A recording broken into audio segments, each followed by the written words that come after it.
Добрый день. Меня зовут Камиль Галеев. И сегодня я хочу поговорить с вами о том, кто такие американцы. Вопрос, вынесенный в заглавии к этому видео, следует понимать в самом прямом смысле. Давайте откроем этническую карту США. Здесь можно увидеть, люди какого происхождения составляют большинство в каждом округе, county этой страны. Что мы здесь видим? Во-первых, большую часть территории США занимает Германский океан. Немцы – это крупнейшая этническая община, и потомки немцев численно доминируют на большей части территории страны. Во-вторых, на юго-востоке мы видим афроамериканский архипелаг. Там живут потомки плантационных рабов. В-третьих, на границе с Мексикой мы имеем полосу сплошного мексиканского заселения. И, наконец, на восточном побережье у нас есть кластеры англичан, ирландцев, французов, а на севере, по границе с Канадой, даже финнов и норвежцев. Казалось бы, все по полочкам. Тут одна община иммигрантов, там другая община иммигрантов. Все ясно и понятно. Но есть один странный момент.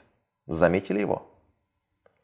Если вы обратите внимание, в юго-восточной части страны мы наблюдаем длинную светло-желтую полосу. А какой этнос обозначен на этой карте светло-желтым?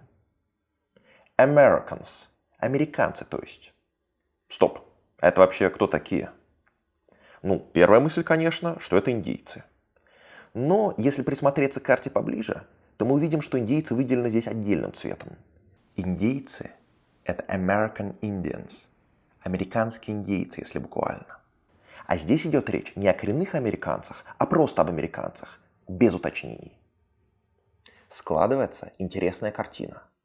Получается, что в стране, которая традиционно воспринимается как страна иммигрантов, и где люди определяют себя по стране происхождения, Германия, Англия, Мексика, есть группа населения, которая этот принцип начисто отвергает, которая отказывается определять себя по стране, откуда они приехали, и считает себя просто американцами, не только в плане гражданства, но и в плане этничности.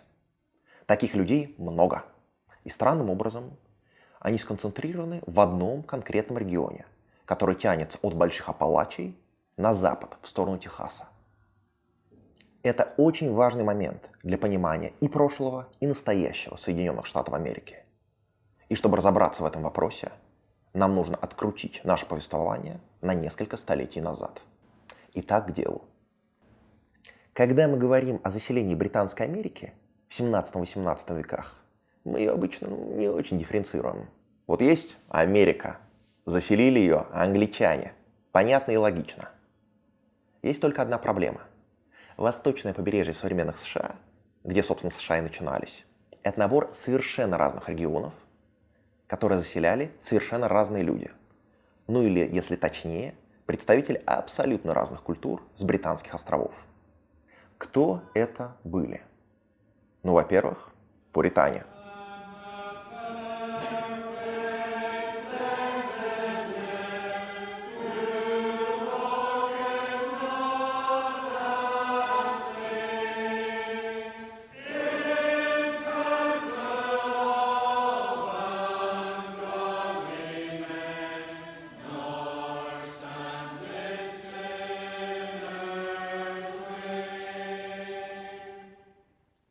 Кто такие пуритане?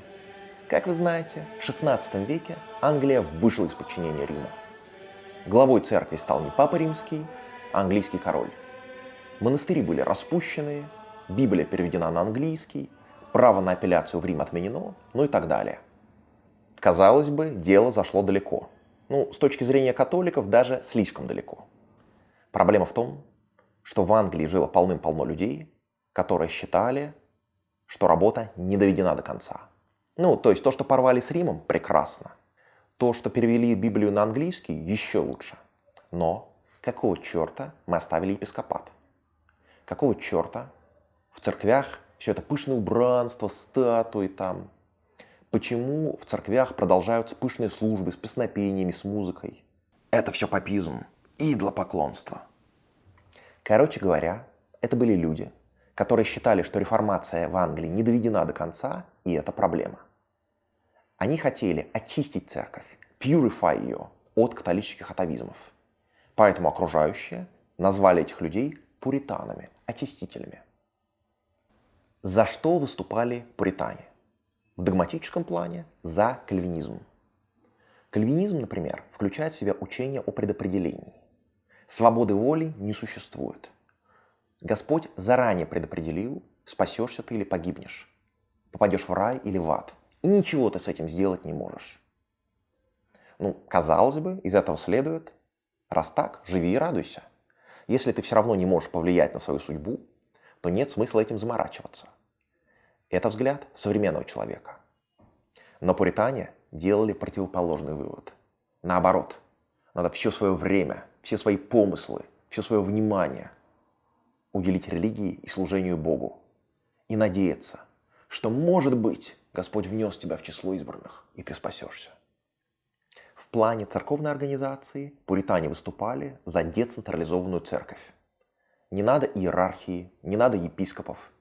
Прихожане сами выбирают священников, и священники эти пользуются при этом абсолютной властью над своим приходом и над своей паствой. Наши с вами дедушки и бабушки назвали бы эту систему демократический централизм. Стиль жизни у пуритан был пуританским. К черту музыку, к черту танцы, к черту развлечения, песни, пляски, искусство, театр. Надо учиться, молиться, работать. И тогда Господь тебя простит. Пуритане ненавидели народные праздники и развлечения и регулярно срывали их. Такие, например, как празднество майского дерева, популярное в Англии. Тут есть еще вот какая проблема. Большинство из моих слушателей, я так полагаю, это этнические христиане. И это создает трудности. Потому что христианский мир за последние века, он настолько дехристианизировался, что большинство этнических христиан, все эти терки между католиками, англиканами, пуританами, уже непонятны. Непонятна сама суть разногласий между этими направлениями. Для потомков христиан все это дела давно минувших дней, предание старины глубокой. А вот кому объяснять все это легко и просто, так это мусульманам. Объясняю для мусульман. Религиозный расклад в тогдашней Англии проще всего понять следующим образом. Католики – это шииты. Англикане – это суфии. А пуритане – это ваххабиты. Если подумать, доктрина ваххабизма практически неотличима от доктрины пуританства. И пуритане, и ваххабиты считали, что их религия, ислам или христианство, изначально была чистой и заключалась в поклонении Богу и только Ему одному. Но потом она была испорчена новшествами. Жрецы, шейхи в случае ислама и епископы в случае христианства насадили иерархию, извратили изначальную чистоту веры и заменили строгое единобожие идолопоклонством. Короче, была община верующих, а стала РПЦ. Католицизм и шиизм в этой парадигме представляют собой наиболее испорченный вариант религии, наиболее жреческий, наиболее идолопоклоннический, наиболее испорченный новшествами.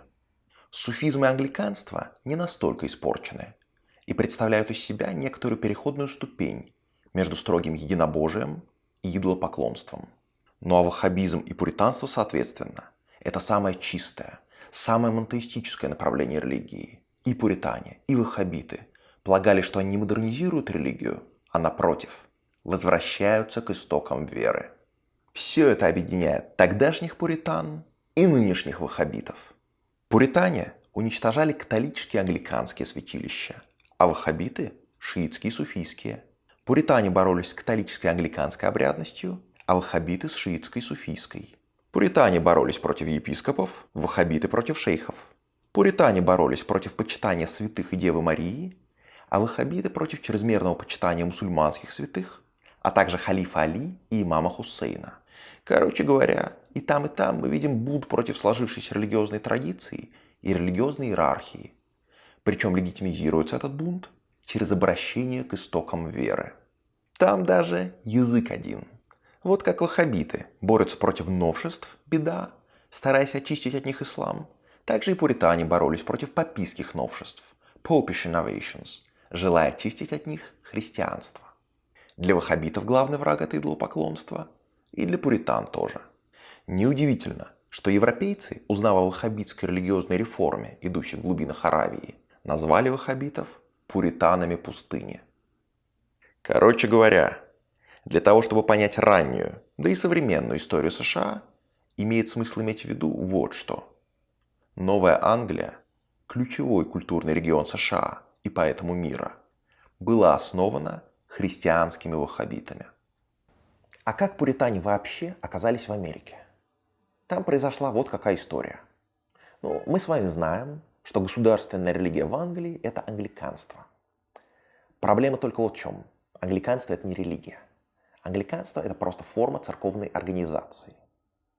Главой церкви является король. Король командует епископами. Король решает что да как. Проблема в том, что разные короли, они решали по-разному. В XVI веке накал реформации в Англии только нарастал. Генрих VIII сделал робкие шаги в сторону реформации. Его сын и наследник Эдвард пошел дальше. А вот уже Елизавета была хардкорной протестанткой. Она насаждала в Англии кальвинистскую теологию. Типа, что все предопределено. Кому Господь предопределил спасти, те попадут в рай. А кому нет, те пошли нахер. Так учила Елизавета. В итоге структура англиканской церкви оказалась совершенно идиосинкразической. Чисто католическая организация дел. Епископы, священники, прихожане. Вертикаль власти. И при этом абсолютно кальвинистская идеологическая начинка. И это создавало проблемы. Почему? Да потому что все другие кальвинистские церкви в Европе были демократическими. Не было ни одной, которая бы сохранила епископат. То есть англиканская церковь, она представляла из себя некоторого Франкенштейна. Тут вы можете задаться вопросом, а почему все это вообще так важно? Почему всякие там короли и власть имущие придавали столько значения вопросам церковной организации и догматики? Какого черта? И я отвечу вам. В описываемую эпоху церковь – это ТикТок. Мы говорим об обществе, в котором очень мало контента и очень мало культурной инфраструктуры. Церковь в эту эпоху – это главный механизм унификации мемов и унификации контента. И поэтому политические силы XVI-XVII веков боролись за право определять контент церковный, проповеди, службы всякие, примерно по тем же причинам, по которым сегодня они борются за право определять контент Фейсбука и Ютуба. Короче говоря, к концу XVI века англиканский Франкенштейн, католический по своей организации и кальвинистский по своей идеологии, представлял из себя легкую мишень для критики слева, со стороны крайних протестантов. Уже к концу своей жизни Елизавета начинает воспринимать пуритан как реальную угрозу.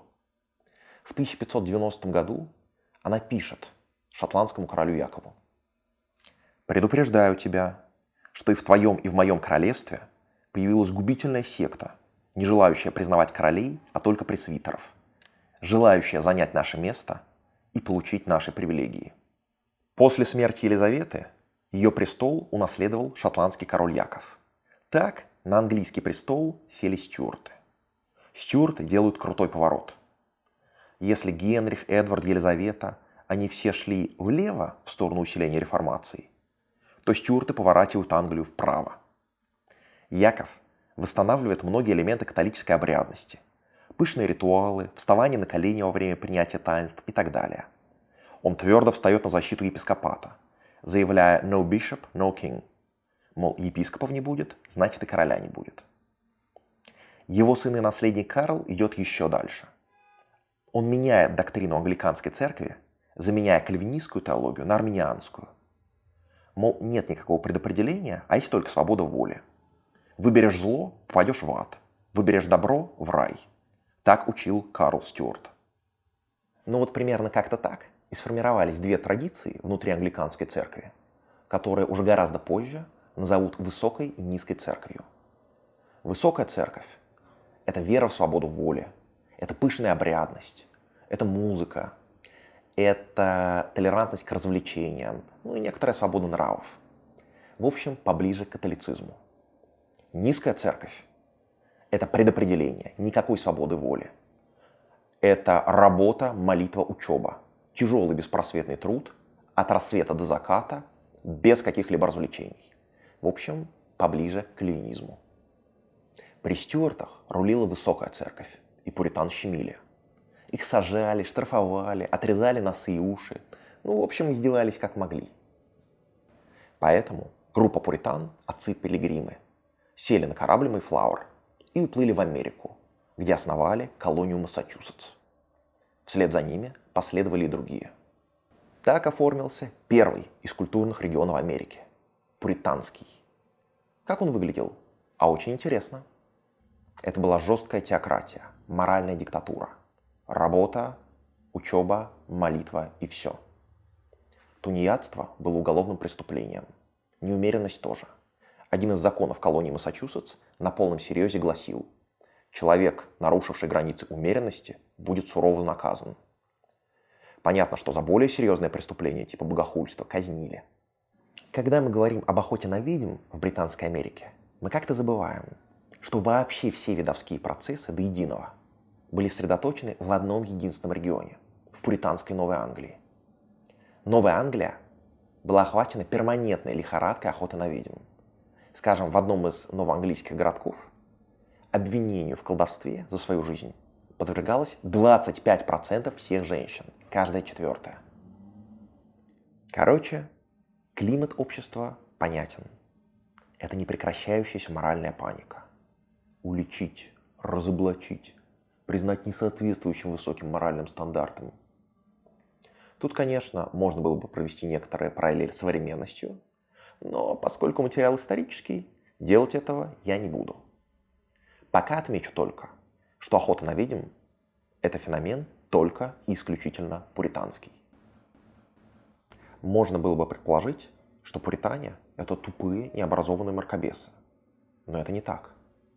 Наоборот, пуританская Новая Англия была самым высокообразованным регионом не то что в Америке, тут и сравнить ее не с чем, а возможно и во всем мире. Но вот, скажем, первый в мире закон о всеобщем школьном образовании был принят именно в пуританской Новой Англии. И знаете, как он назывался? Закон о древнем искусителе сатане. Он начинался так. Одна из забот этого древнего искусителя сатаны – это удерживать людей от чтения священного писания. Мораль ясна. Все должны уметь читать, чтобы читать Библию. А неграмотность, необразованность – это все происки лукавого. Еще один парадокс Новой Англии – это ее демографическая динамика.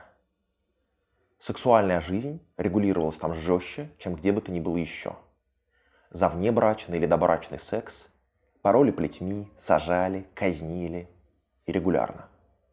Естественные сексуальные инстинкты жестко подавлялись. При этом регион рос невероятными, невообразимыми темпами. Скажем, еще в середине XVIII века в Новой Англии приходилось примерно 9,5 рождений на каждую женщину. И это только выживших детей. Все жители Новой Англии были обязаны жениться и рожать детей. Городские власти выискивали холостых и незамужних и заставляли их вступить в брак под угрозой тюремного заключения. В результате 98% всех взрослых пуритан были женаты или замужем, в то время как дома в Англии эта цифра составляла лишь 73%. Пуритане считали безбрачие и холостую жизнь грехом. Они верили, что девушки, умершие невинными, попадут в ад и будут там вести за собой обезьян. А вообще мы тут имеем интересный парадокс. Подавляем сексуальную жизнь, размножаемся как кролики. Перестаем ее подавлять, прекращаем размножаться вообще. Тут есть над чем подумать.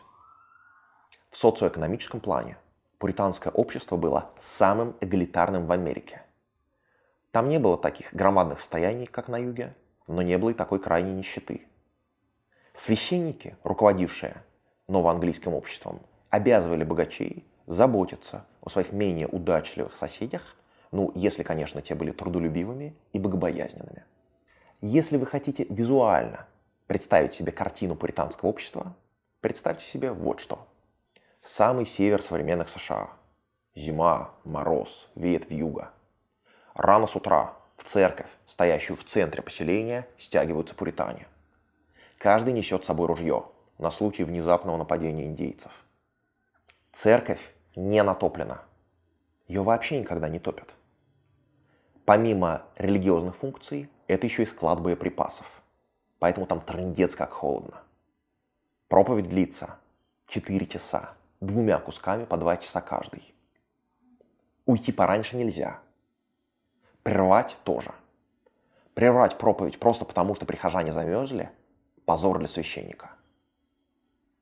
И вот они все стоят и мерзнут, мерзнут, мерзнут. Отмороженные на проповеди пальцы, которые потом приходилось ампутировать, это достаточно нормальная практика для пуританского общества. Короче, пуритане, они не жили, они пробивались по жизни с боями и потерями, не щадя ни себя, ни других. Полной противоположностью пуритан были кавалеры.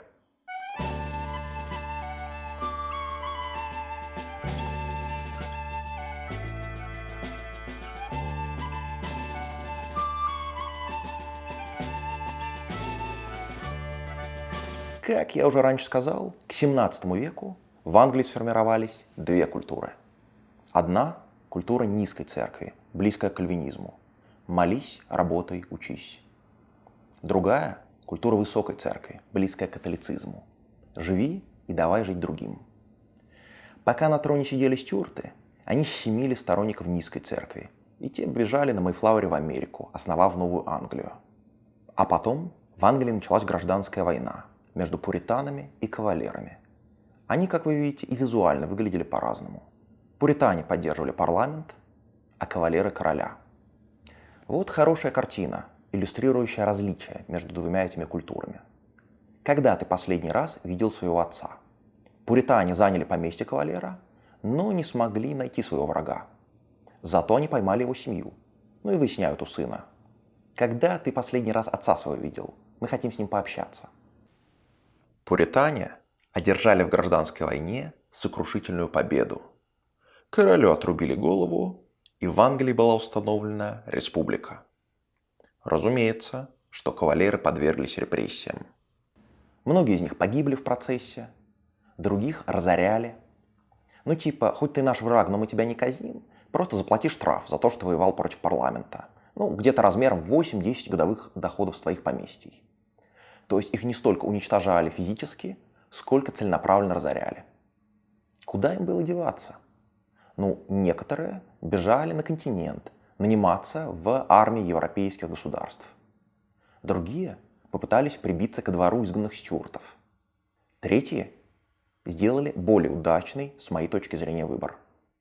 Дело в том, что ровно за год до начала гражданской войны в Англии король Карл I Стюарт принял важное и долгоиграющее решение, может быть, самое важное и долгоиграющее за всю свою жизнь. Он назначил губернатором колонии Вирджиния сэра Уильяма Беркли. А вот сейчас стоп-кадр. Давайте обсудим, может ли отдельный человек поменять ход истории? Какова вообще роль личности в истории человечества? Некоторые, такие как Маркс, считали, что отдельная личность ничего не решает. Все решают объективные процессы. Другие, такие как Карлейль, придерживались противоположной точки зрения. Карлейль вообще говорил, что вся история человечества – это только история великих людей и их деяний. Мне кажется, что ни Маркс, ни Карлейль не помогут нам разобраться в этом вопросе. Их концептуальный аппарат слишком груб и недостаточно проработан. Поэтому, чтобы решить эту проблему, нам придется обратиться к идеям более тонкого мыслителя – Виталия Кличко. К Кличко у нас принято относиться как-то снисходительно, а зря. Кличко – это крупнейший философ постсоветского пространства, причем философ, работающий скорее в парадигме восточной, чем западной философии. Так вот, одно из самых важных наблюдений Кличко стоит в следующем. Двери позволяют проходить сквозь стены. Я вхожу всегда через двери. Кличко гениально заметил, что пространство и время, они неоднородны. В этом пространстве есть стены, и они преграждают тебе путь. Но иногда в этих стенах открываются двери, и великая личность – это тот, кто сумел через дверь пройти, воспользовавшись шансом и изменив ход истории, как сэр Уильям Беркли. Как выглядела Вирджиния на момент его назначения? Это была самая старая из английских колоний в Северной Америке. Ее пытались заселять еще при Елизавете, но неудачно. Следующая попытка была при Якове Стюарте, но она тоже не принесла особого успеха. Поэтому Уильяму Беркли на момент своего назначения пришлось иметь дело с очень малонаселенной, там жило всего около 4000 человек, колонией, находившейся к тому же в полном раздрае. Если иммиграция в пуританские колонии жестко контролировалась, и туда кого угодно не пускали, туда нельзя было попасть без пачки рекомендательных писем, то в Вирджинию пускали кого угодно. И в итоге она была населена всяким сбродом. Через год после назначения Беркли в Англии начинается гражданская война. И кавалеры с треском ее проигрывают. И что делает Беркли? Он приглашает их в Вирджинию. Из всех иммигрантов в Вирджинию в эту эпоху, чьи политические взгляды известны, 98% сражались в гражданской войне за короля. Это невероятно важный момент. Во всей Британской империи одна только Вирджиния была местом, где кавалеров ждали и куда кавалеров звали. И Беркли, он их не просто приглашает. Он целенаправленно формирует из них колониальную элиту. Как это происходило технически? Беркли берет крупнейших дворян-кавалеров и назначает их в Королевский совет колонии Вирджиния. Королевский совет – это был главный административный орган, который этот колонией управлял, и самое главное, который распределял земельные участки. Что делают кавалеры? Распределяют все участки между собой. Как-то так и сложился тот экономический строй, который мы до сих пор ассоциируем с югом. Крупное плантационное землевладение. Надо сказать, что Вирджиния была идеальной площадкой для развертывания плантационной экономики. Там отлично растет табак и другие колониальные товары. Она имеет выход к морю. Более того, ее побережье усыпано эстуариями десятков судоходных рек и имеет кучу удобных естественных гаваней. Давайте посмотрим на эту карту колониальной Вирджинии. Как видите, здесь масса рек, берега которых усыпаны десятками плантаций. Что это означает на практике? А вот что. Благодаря развитой речной системе плантаторы могли экспортировать свои товары в Европу напрямую и не нуждались в посредничестве города.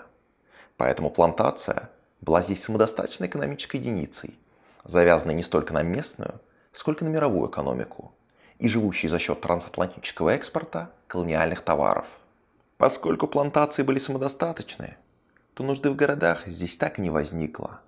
В итоге на юге вообще не было городов в европейском смысле слова, а были только плантации. В отсутствии значимых городов единственной серьезной силой в этом регионе стала землевладельческая аристократия, стоящая из кавалеров и их потомков. Это был единственный социальный класс, обладавший богатством и властью, и их влияние никем не уравновешивалось.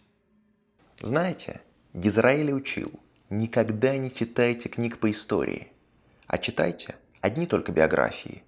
Там вы найдете все, что вам нужно знать. В целом я разделяю эту точку зрения. Я бы только добавил следующее. Помимо биографий, нужно читать еще и генеалогии. Ну вот, например, то, что я рассказал про кавалерскую эмиграцию в Вирджинию и генезис Старого Юга, может прозвучать несколько абстрактно, не relatable. И это при том, что как минимум про одну из старых кавалерских династий вы совершенно точно слышали. Это династия Вашингтонов. Вот Вашингтон, Д.С., Вашингтон, округ Колумбия, столица Соединенных Штатов Америки. А это Вашингтон-Олд-Холл, старый дом семьи Вашингтонов, расположенный в городке Вашингтон, в Дараме, что на севере Англии. Вашингтоны были английской помещичьей семьей и семьей кавалерской. Во всех гражданских конфликтах они твердо стояли за короля. Лоренс Вашингтон при короле был проктором в Оксфордском университете. Естественно, что после поражения короля в гражданской войне он был лишен всех должностей, разорен штрафами и умер в нищете. Поэтому его сыну, Джону Вашингтону, пришлось уплыть в Вирджинию. Там он основал плантацию, разбогател, а уже его внук Джордж Вашингтон стал первым президентом независимого государства Соединенных Штатов Америки. Джордж Вашингтон жил на своей плантации Маунт-Вернон в Вирджинии. И выбирая место для новой федеральной столицы США, он выбрал локацию недалеко от своего поместья. Короче говоря, город Вашингтон был построен именно на этом месте затем, чтобы Джорджу Вашингтону было недалеко ездить отсюда со своей плантацией. Вот так, на примере одной семьи, мы можем проследить общий социологический портрет южных элит. Плантаторский класс в конечном счете восходит к эмигрантам-кавалерам, потерпевшим поражение в английской гражданской войне.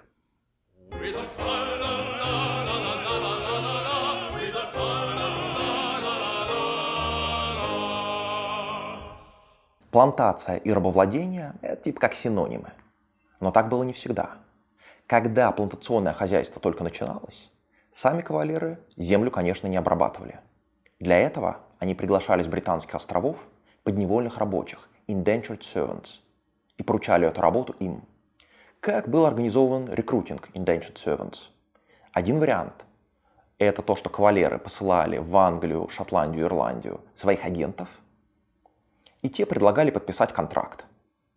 Хозяин оплатит тебе путешествие в Америку, а ты за это 5-7 лет должен отработать на его плантации. Многие соглашались. Другой вариант – это то, что народ в Британских островах набирали сами капитаны кораблей, сами финансировали поездку, но потом продавали своих пассажиров с аукциона. Кто купит, тот и получит право пользоваться трудом подневольного рабочего в течение следующих лет. Положение подневольных рабочих было тяжелым. На них конкретно так оттягивались. Например, существовало правило, что если подневольная работница забеременеет, то к сроку ее службы добавляется еще несколько лет, потому что хозяин потерял ее труд на время беременности и кормления ребенка. Поэтому плантаторы насиловали своих работниц, чтобы те беременели и срок их службы продлился. Управы на плантатора в этом обществе не существовало. Проблема заключается в том, что на жарком и влажном юге белые подневольные работники слишком быстро умирали от плантационного труда. Поэтому со временем плантаторы закупали все меньше подневольных рабочих из Европы и все больше черных рабов из Африки. Африканцы выживали в парилке американского юга чаще и дольше. Вообще, из сказанного может сложиться ощущение, что американский юг, он типа как отсталый. Для современников, конечно, это выглядело совсем не так. Юг был гораздо сложнее севера в экономическом плане, и денег там было больше. Приведу пример. Ну вот смотрите, какой у нас есть основной массовый источник по английскому простонародью в 17 веке? Ну, это, конечно, церковно-приходские книги. Церковные приходы, которым в Англии были приписаны все, они вели книги по членам прихода. Там была записана вся основная, я бы сказал, анкетная информация. Родился, крестился, женился, завел детей, умер. Их вели в Англии, вели и в Новой Англии. Но с одной важной модификацией. Знаете, какая анкетная графа присутствовала в английских церковно-приходских книгах и отсутствовала в новоанглийских? Профессия. Ну вот смотрите, английское общество в 17 веке, оно было сложным и специализированным. Ты не работник вообще, а ты мельник, или кузнец, или фермер, или плотник. Короче, у тебя есть профессия, основное дело, которым ты занимаешься, а всеми остальными занятиями уж постольку-поскольку. Так вот, в Новой Англии, на пуританском севере, эта графа просто исчезает за исчезновением самого явления. У пуритан в Новой Англии никаких профессий не было. На пуританском севере каждое домохозяйство было самостоятельной экономической единицей, которое вело натуральное хозяйство и занималось сразу всем. Каждое домовладение выращивало еду, чинило свой дом, шило и ткало одежду. Короче, каждое домохозяйство – это замкнутая экономическая единица, не специализированная. Понятно, что в таких условиях пуританская новоанглийская экономика была чудовищно неэффективной. А вот юг, он как раз был крайне специализированным. Вообще не задумывались, почему в британском английском и в американском английском для слова «фабрика» используются разные слова. В британском английском factory, в американском plant. Что такое вообще plant? А это плантация. Дело в том, что плантация – это был самый сложный экономический юнит, который в Америке вообще знали. А потому, когда в Америке стала появляться первая промышленность, фабрики осмысляли по аналогии с уже хорошо известными плантациями. Вот есть хлопковая плантация, вот есть сахарная, вот есть рисовая, а теперь будет еще сталелитейная плантация. И вот юг, он как раз производил товары на экспорт. Вообще вы многое поймете в отношениях севера и юга, если примете внимание, что между севером и югом существовал неразрешимый конфликт экономических интересов. Юг хотел максимальной свободы торговли. Юг хотел напрямую гнать свои товары в Европу и закупать там товары промышленные взамен на колониальные. Север этого не хотел, потому что если юг мог бы торговать с Европой напрямую, не было ни единого шанса, что южане купят более дорогие и менее качественные товары северян. Юг хотел фритрейдерства, свободы торговли, север хотел протекционизма. Окончательно этот конфликт будет разрешен только в гражданскую войну. Но давайте вернемся к вопросам культуры. Если на севере образование, оно было обязательным, они так с сатаной боролись, то на юге образование для масс находилось под строгим запретом. Губернатор Беркли говорил так: «Я благодарю Господа за то, что в Вирджинии нет ни бесплатных школ, ни типографий. И я надеюсь, что у нас не будет их еще целую 100 лет. Распространение образования привело к неповиновению властям и ереси, а также к распространению сектантства. А печатный станок лишь позволил свободно клеветать на правительство. Господи, упаси нас и от того, и от другого». Короче, кавалеры были социальными консерваторами. К черту школы, к черту типографии. Образованная элита – это хорошо, а вот массовое образование ни к чему. От бесплатных школ у нас пуритане заводятся. Образ жизни кавалерской элиты был довольно-таки феодальным. Крупные плантаторы распределили между собой землю, проднились между собой, расселись на все должности. И когда они на них расселись, они туда уже больше никого не пускали. Скажем, на момент американской революции, уже в конце XVIII века, все без исключения члены Королевского совета Вирджинии, управлявшего колонией, были прямыми потомками членов того же самого Королевского совета в эпоху Уильяма Беркли. За 130 лет состав правящих семей колоний не поменялся. Короче, вот раз сформировалась элита, а дальше в нее войти уже нельзя. Чисто аристократическое общество, ноль эгалитаризма и ноль меритократии. Общество это было довольно-таки насильственным. Уровень убийств был высокий, в разы выше, чем на пуританском севере. Дуэли были обычным делом. Главным развлечением была охота. Причем если в Англии, на прародине, охота была только уделом аристократии, то на кавалерском юге охотились все. Крупные плантаторы охотились на оленей. Небогатые джентльмены – на лис. А простонародье – на диких уток и гусей. На кавалерском юге охота – это естественное занятие мужчины. И если ты не охотишься, то мужчиной тебя считать нельзя.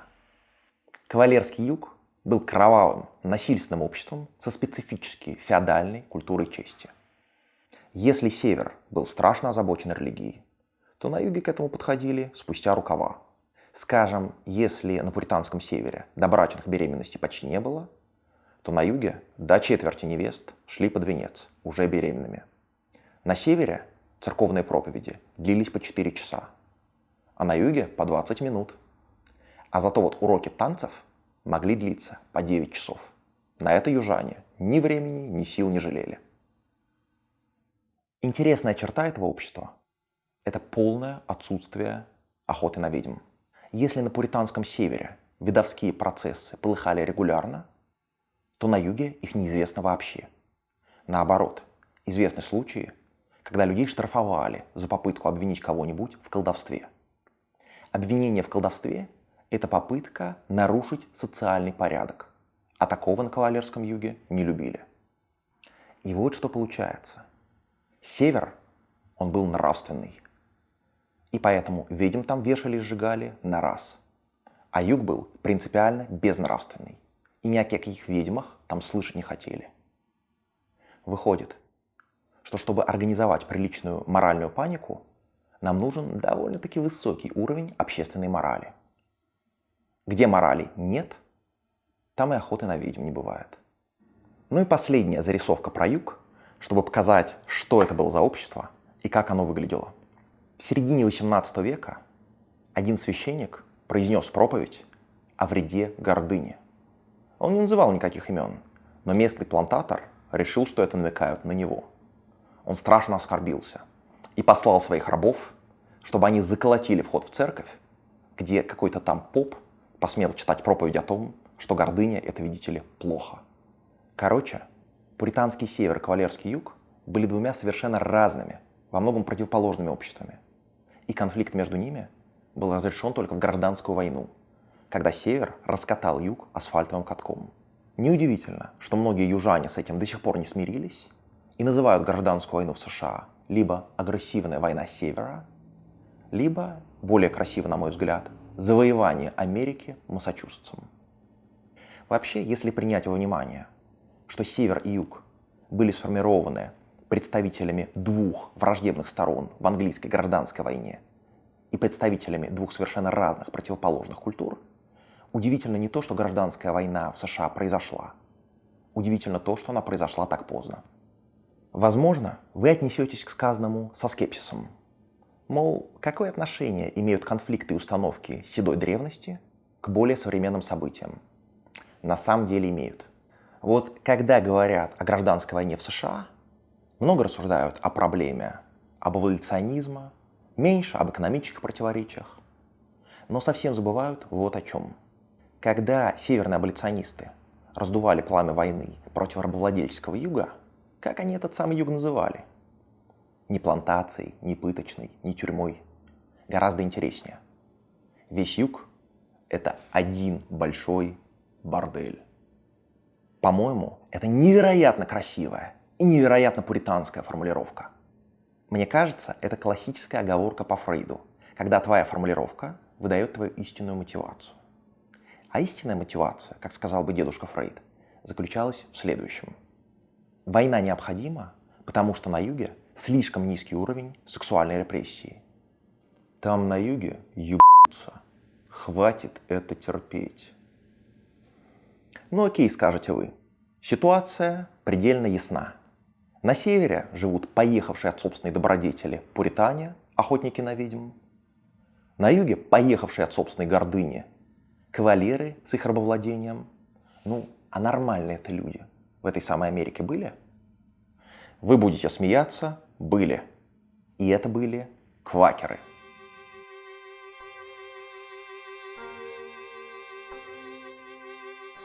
Если бы современный, прогрессивный, либеральный горожанин из Нью-Йорка там или Сан-Франциско попал на пуританский север или на кавалерский юг, он бы там быстро погиб. Пуритане казнили бы его за недостаточно чистый моральный облик. Кавалеры убили бы его за то, что не мужик. А вот в центре у него были бы все шансы выжить. Потому что в центре, на территории нынешней Пенсильвании, жили квакеры. Квакеры были очень любопытной сектой, возникшей в Англии в 17 веке. Учение квакеров разработал сын ткача по имени Джон Фокс. Квакеры отвергали идею первородного греха и считали, что человек по природе своей добр. В душе каждого из нас горит внутренний свет и соединяет нас с Господом. Так что нет никакой нужды ни в священниках, ни в чтении Библии, ни в религиозных ритуалах, ни вообще в организованной религии. Достаточно просто следовать велениям собственной совести, направляемой внутренним светом. Квакеры отвергали социальную иерархию, отказывались признавать различия между дворянами и простолюдинами. В то время как в Англии существовала сложная система приветствий, учитывавшая социальные различия, поклоны, кивки, снятие шляпы, в зависимости от статуса каждого, то квакеры все это отвергали.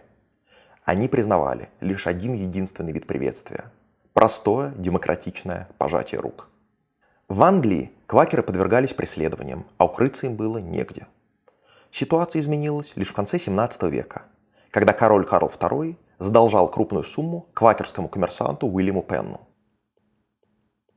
Вернуть долг ему было нечем, поэтому он расплатился своим кредиторам куском земли в Северной Америке. Поскольку владельцем этой территории был Пенн, то и назвали ее Пенсильванией, то есть лесом Пенна по латыни. А столицу этой страны назвали Филадельфией, то есть дружеской любовью, если по-гречески. Вообще, это интересная черта квакерской топонимики. Если кавалеры любили давать своим поселениям староанглийские названия, типа Чарльстон, город короля Чарльза, а пуритане библейские, например, город Ньюарк, это на самом деле New Ark of Covenant, новый ковчег завета, то топонимика квакеров была классической, греко-римской. Эти ребята были за рационализм и просвещение. Характерные черты квакерского общества, так сильно отличавшие его от общества кавалерского или от общества пуританского, это толерантность и ненасилие. С первым проще всего. Если на кавалерском юге квакеров гоняли, а на пуританском севере просто казнили, как и всех, кто не разделял их взглядов, то в квакерской Пенсильвании царила полная свобода вероисповедания. Короче говоря, квакеры исповедовали толерантность. И толерантность эта была односторонней. Их соседи совершенно не собирались платить им той же монетой. Что касается ненасилия, вот тут еще интереснее. И юг и север были довольно-таки милитаризованы, в то время как квакеры принципиально отказывались брать в свои руки оружие при каких бы то ни было обстоятельствах. Доходило, по меркам сегодняшнего дня, до эксцессов. Но вот, скажем, однажды на Пенсильванию напал пиратский корабль и начал тупо разорять побережье. Квакеры начали спорить, допустимо ли в этой ситуации взять в свои руки оружие, чтобы дать бой бандитам. Некоторые сказали, что можно, другие, что нельзя. И так квакерская община раскололась на долгие годы. Ортодоксальные квакеры считали, что отвечать на насилие насилием нельзя, неважно, пираты там или не пираты. Тут встает интересный вопрос. А как квакеров не поубивали индейцы?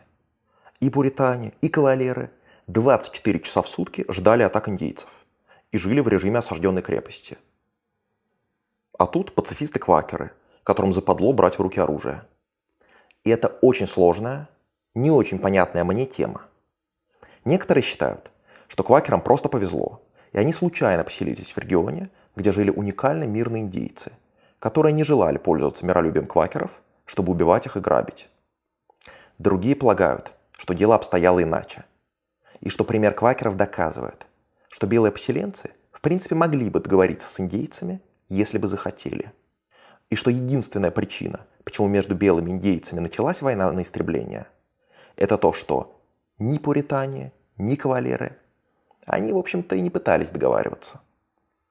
Короче говоря, на взгляд современного человека, именно квакерская культура и квакерский строй выглядят наиболее привлекательно. Толерантность, демократия, пацифизм. Есть только одна проблема. Из всех старых региональных культур США квакерская – это единственная, которая исчезла. Просто перестала существовать. Пуританизм очень даже жив. По большому счету, именно пуританская культура доминирует в современных США и в этом качестве пользуется глобальной культурной гегемонией.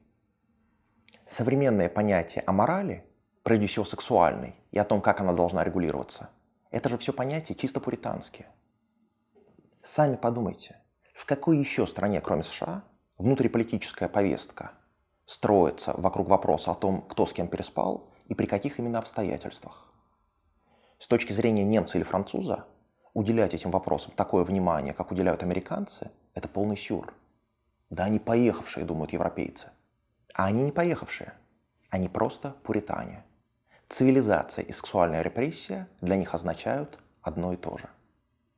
Кавалерская культура тоже жива.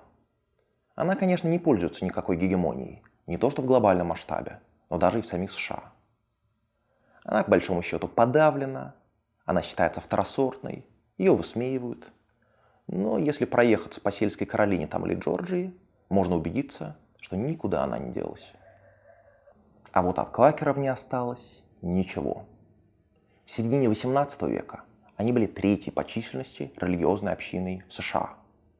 В середине XIX – 15-й. В середине XX – 56-й. Сегодня квакеры составляют ничтожное меньшинство даже в своей давней твердыне в Пенсильвании. Почему так произошло? Самое очевидное объяснение – более низкий уровень рождаемости у квакеров. У пуритан все женщины были обязаны выходить замуж и рожать. А у квакеров этого требования не было. Многие не рожали. Поэтому холостых и незамужних у них было больше, и общий уровень естественного прироста гораздо ниже. Это валидное объяснение, но не исчерпывающее. Дело ведь не только в биологическом росте, но и в росте культурном. Толерантность квакеров, которую их соседи не разделяли, привела к тому, что квакерский мем слишком медленно реплицировался. Пуритане давили на квакеров, квакеры не давили на пуритан. И в итоге сомневающиеся или колеблющиеся видели, что пуританинам быть выгоднее. Возможно, постепенное исчезновение квакерской общины – это яркая иллюстрация к выведенному талибам правилу «the most intolerant wins» – «самый нетерпимый выигрывает». Потому что если самый нетерпимый выигрывает, то самый терпимый проигрывает. Как-то так квакеры и проиграли. Окей. Вот мы обсудили побережье, обсудили, какие региональные культуры существовали на севере, на юге и в центре. А американцы-то кто? Что это за народ такой, живущий от Апалачии и до Техаса? А это очень интересный вопрос. Смотрите, возьмем Америку 1700-го, скажем, года. Прибрежная полоса, она очень плотно заселена. Это логично. Там плодородная земля, там мягкий климат, там хорошие естественные коммуникации. Связь с Европой очень простая. Если нужно что-то купить или продать, корабли заходят в вашу гавань каждые несколько месяцев. Но к западу от этой прибрежной равнины лежит горная цепь Апалачий. Труднопроходимый ландшафт, плохой климат, неплодородная почва. Тех, кто идет на запад в Апалачи, ждет голод, нищета и изоляция. Жить придется в полном отрыве от цивилизации.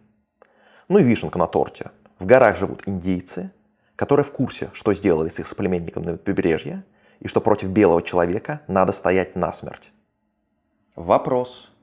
И кто же в таких условиях оставит богатую, теплую и плодородную прибрежную равнину и пойдет на запад, в негостеприимные горы? Да никто не пойдет. Кроме одной, очень специфической этнической группы, которую с прибрежной равнины выдавили. Потому что терпеть рядом с собой этих людей невозможно. Это была первая часть моего цикла «Кто такие американцы?», а всего их будет 3. Так что подписывайтесь на мой канал и ждите следующих частей. Если вам интересен мой контент, то имеет смысл подписаться также и на мой Patreon Галеев. Так вы сможете поддержать производство новых видео. Всего вам доброго и до новых встреч!